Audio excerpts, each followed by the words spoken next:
Indian paranormal society यानी IPS द्वारा publish की गई है और किताब का नाम है घोस्ट हंटर गौरव तिवारी। उस बुक को खरीदने का लिंक भी आपको प्रोडक्ट सेक्शन में मिल जाएगा। So now with that said, let's roll the intro.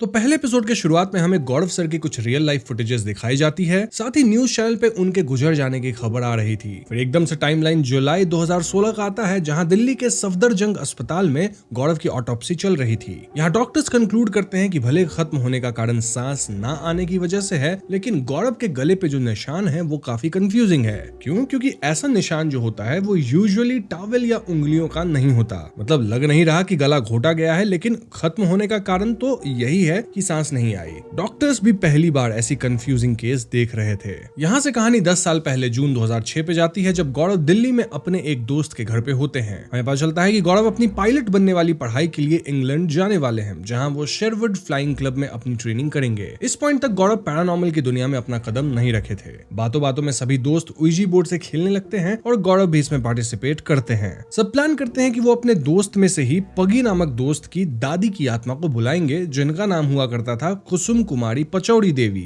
इनको बुलाने का कारण ये था कि जहां ये लोग फिलहाल थे वो पगी का ही घर था, जो कि ओरिजिनली उसकी दादी का हुआ करता था। बस फिर क्या था, ये लोग आत्मा को इनवाइट करते हैं और एकदम से गौरव प्लान शीट को मूव करते हुए hello children, I am Kusum Kumari words बनाते हैं। फिर गौरव एकदम पजेस होके कहने लगते हैं कि तुम लोग मेरे घर में पार्टी करके मेरी एंटिक फर्नीचर्स को खराब कर दिए हो, मेरे घर के कर्टन्स मैले हो गए हैं, गार्डन जंगल बन गया है और मेरी नोरिटा के कप सेट के 2 कप्स तोड़ दिए गए हैं। देन पजेस्ड गौरव पगी से कहते हैं कि तुम हमेशा निठल्ला ही रहेगा चंपू। इस पॉइंट तक सब डर चुके थे, लेकिन एकदम से गौरव हंसने लगते हैं, सेइंग कि ये सब बस एक मजाक था और वो पजेस्ड होने का नाटक कर रहे थे। ये सुनते सब रिलैक्स होते हैं, लेकिन पगी अब भी थोड़ा शॉक में था। क्यों? क्योंकि गौरव भले एक्टिंग कर रहे थे, लेकिन उनकी कही सारी बातें सच थी। लाइक वाकई कप सेट के 2 कप्स घर में टूटे थे। देन पगी की दादी उसे चंपू बुलाया करती थी और ये बात फ्रेंड्स में किसी को मालूम नहीं थी। पगी गौरव से पूछता है कि उन्हें ये सारी डिटेल्स कैसे पता, और इस बात को लेकर गौरव खुद कंफ्यूज थे। The most shocking part was कि गौरव कभी भी पगी की दादी को देखे नहीं थे, लेकिन उनकी एक्टिंग करते वक्त वो अपने एक हाथ की इंडेक्स फिंगर बेंड कर लिए थे। क्यों? क्योंकि पगी के दादी के हाथ की एक इंडेक्स फिंगर कटी हुई थी और गौरव सबकॉन्शियसली उसी चीज को मिमिक किए थे। यानी कि दोस्तों, गौरव भले एक्टिंग कर रहे थे, लेकिन उनके थ्रू पगी की दादी वाकई कुछ हद तक इंटरफेरेंस करी होंगी। जो भी हो, इसके बाद हम गौरव को इंग्लैंड में देखते हैं, जहां वो अपनी फ्लाइंग की पढ़ाई कर रहे थे और वहां वो अपनी फर्स्ट सोलो फ्लाइट भी लेते हैं। एक बार सोलो फ्लाइट के दौरान उनका थ्रॉटल लिवर काम करना बंद कर देता है और उनकी फ्लाइट नीचे जाने लगती है। वो कंट्रोल्स को ऑन ऑफ भी करते हैं, लेकिन कोई फायदा नहीं होता। इनफैक्ट इंजन तक बंद हो गया था। ऐसा लगता है कि यहाँ एक भयानक हादसा होने वाला है, लेकिन तभी गौरव अपने पीछे एक बूढ़े पायलट को देखते हैं और ये बूढ़े पायलट गौरव को गाइड करते हैं। वो गौरव को फ्यूल मिक्सचर नॉब को एक पर्टिकुलर वे में ऑपरेट करने कहते हैं, जिसके बाद कंट्रोल्स ऑन ऑफ करने से फ्लाइट का इंजन एकदम से ऑन होता है और गौरव सेफली लैंड कर पाते हैं। गौरव तुरंत ये बातें अपने कलीग्स को बताते हैं, लेकिन कोई भी उनकी बात का यकीन नहीं कर रहा था। इनफैक्ट एकेडमी में तो रिपोर्ट आ जाती है कि गौरव प्रेशर सिचुएशंस को झेल नहीं पाते, लेकिन गौरव हार नहीं मानते और वो पता लगाते हैं कि जिस प्लेन में वो थे वो प्लेन 2 महीने पहले रिपेयरिंग में गई थी। रिपेयरिंग के दौरान इस प्लेन में एक दूसरे क्रैश्ड प्लेन का क्लस्टर पैनल लगवाया गया था और वो जो क्रैश्ड प्लेन थी that was Midland flight 201। Now Midland flight 201 plane Sherwood में 2 साल पहले क्रैश की थी, जिसमें 40 पैसेंजर्स और 2 पायलट्स खत्म हुए थे। इन 2 पायलट्स में से एक थे कैप्टन बॉब लॉफ्ट और ये वही हैं जिन्हें गौरव अपनी प्लेन में देखे थे। यानी यहाँ कुछ तो पैरानॉर्मल था और इसी को समझने के लिए गौरव जाते हैं the church of metaphysical and humanistic science. यहाँ वो कुछ रिसर्चर्स से मिलते हैं जो कि रेम पॉड, ट्राईफील्ड मीटर और EMF मीटर जैसे साइंटिफिक इक्विपमेंट्स का इस्तेमाल करके इलेक्ट्रोमैग्नेटिक फील्ड में चेंजेस को डिटेक्ट करते हैं और आत्माओं से कम्युनिकेट करने की कोशिश करते थे। गौरव यहाँ जूलिया से मिलते हैं, जो कि गौरव को एक टास्क देती हैं। गौरव को एक वीरान हॉन्टेड हॉस्पिटल में भेजा जाता है, जहाँ के मोर्ग के फ्रीजर नंबर 10 में कुछ तो पैरानॉर्मल था। गौरव वहाँ जाते हैं और तुरंत ही असाधारण गतिविधियां शुरू होती है। लाइक हम व्यूअर्स एक लेडी की आत्मा को आसपास देख पाते हैं। देन गौरव का जूलिया से बात करने का कनेक्शन टूट जाता है। मतलब ये लोग ब्लूटूथ सेट पे बात कर रहे थे और ये कनेक्शन टूट गया था। इनफैक्ट गौरव के हाथ में जो EMF मीटर था वो भी काफी ज्यादा रेड लाइट लाइट्स शो करता है। एक पॉइंट पे गौरव फ्रीजर नंबर 10 को खोल के खुद अंदर जाते हैं, जहां उन्हें एक लड़की की घोस्ट क्लियरली दिखती है। गौरव कहते हैं कि मैं गौरव हूं और मैं आपकी मदद करने आया हूं, आई कम इन पीस। कुछ समय बाद जब वो इस फ्रीजर से निकलते हैं तो उन्हें एक ब्रेसलेट मिलती है, जिसे लेके वो हॉस्पिटल के बाहर जाते हैं। वहां उन्हें जूलिया से पता चलता है कि मॉर्ग में मॉरीन ब्राउन नामक किसी लड़की की आत्मा है, और मॉरीन की फोटो में हम क्लियरली वही ब्रेसलेट देख पाते हैं जो कि गौरव लेके आए थे। अब सबसे खास बात ये थी कि मॉरीन आज तक किसी से भी कोई कांटेक्ट नहीं बनाई थी except Gaurav, and this proves कि गौरव के अंदर पैरानॉर्मल को लेके एक नेचुरल टैलेंट है। इस घटना के बाद गौरव अपनी फ्लाइट रिपोर्ट में क्लियरली लिखते हैं कि उन्हें कैप्टन बॉब लॉफ्ट की आत्मा दिखी थी जो कि उनकी जान बचाई, लेकिन सीनियर ऑफिसर्स इस एक्सप्लेनेशन को नहीं मानते। गौरव का कहना था कि कैप्टन बॉब लॉफ्ट को रिकॉग्नाइज करके we can do some good, क्योंकि भले वो 40 पैसेंजर्स को नहीं बचा पाए लेकिन वो गौरव को बचाए हैं। ऑफिसर्स जब ये सुनते हैं तो वो गौरव को फ्लाइट टेस्ट में फेल कर देते हैं।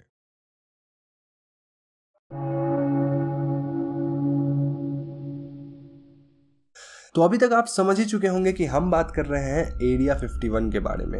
ये बेस यूएस के नेवादा रीजन के Nevada research and training centre में स्थित है। Nevada research and training centre पूरे दुनिया में सबसे बड़ा combined air and military space है और ऑलमोस्ट 30 एकड़ का लैंड कवर करता है। CIA मतलब सेंट्रल इन्वेस्टिगेशन एजेंसी ने इस बेस का नाम असलियत में होमी बेस यान ग्रूम लेक रखा था, लेकिन वियतनाम वॉर के समय का एक डॉक्यूमेंट में CIA ने इसका नाम एरिया 51 बताया था। इस बेस का नाम एरिया 51 बताने के दो वजह थे। पहला था द ग्रिड लोकेशन। ये बेस ग्रिड 15 और 16 के बिल्कुल एडजेसेंट था, इसलिए इसका नाम 51 पड़ गया। दूसरा ये था कि जब इस फैसिलिटी का निर्माण हो रहा था तो उस टाइम सारी ओर वॉर का माहौल था, इसलिए इस फैसिलिटी के बारे में जानकारी नहीं देने के लिए और इसमें हो रहे एक्सपेरिमेंट्स को गुप्त रखने के लिए उन्होंने इस बेस का नाम एरिया 51 रख दिया। इस बेस को और कई नाम से संबोधित किया जाता है, जैसे कि पैराडाइज रॉन्च और ड्रीम लैंड, लेकिन इस टाइम तक लोगों को एरिया 51 नाम भा गया था और ये बेस कॉमनली एरिया 51 के नाम से प्रख्यात हो गया। आपके मन में अब बहुत से सवाल उठ रहे होंगे, जैसे कि सिर्फ यही एयरबेस को गुप्त रखने के पीछे यूएस गवर्नमेंट का क्या कारण हो सकता है। इस सारे सवाल का जवाब आपको आगे ज़रूर मिलेगा। असलियत में ये बेस को यूएस गवर्नमेंट ने क्यों बनाया था इसके बारे में अभी तक कोई भी इंफॉर्मेशन नहीं मिली है, लेकिन हिस्टोरिकल एविडेंसेस को अगर माना जाए तो हमें पता चलता है कि इस बेस को एयरक्राफ्ट और वेपन टेस्टिंग के लिए बनाया गया था और ऐसा कहा जाता है कि इस जगह पे हो रहे सारे एक्सपेरिमेंट्स को यूएस ने ब्लैक प्रोजेक्ट घोषित किया है। ब्लैक प्रोजेक्ट का मतलब है हाईली क्लासिफाइड मिलिट्री प्रोजेक्ट्स, जिसको गवर्नमेंट एक्नॉलेज नहीं करती है। मतलब अगर ये प्रोजेक्ट्स पकड़ी गई या फिर इस जगह पे रेड होता है तो गवर्नमेंट ऐसा बोलेगी कि मुझे नहीं पता इस प्रोजेक्ट के बारे में, ये एक प्राइवेट इंस्टीट्यूशन है जो बिना हमारे परमिशन और बिना हमारे नॉलेज के काम कर रही थी। इस बेस का रहस्य इतना गहरा था कि लोगों ने इसके होने के बहुत सारे कारण दिए और ऐसा स्पेकुलेट किया जाता है कि यहाँ कुछ तो असाधारण या फिर आप बोल सकते हैं एक्स्ट्रा टेरेस्ट्रियल काम हो रहा है।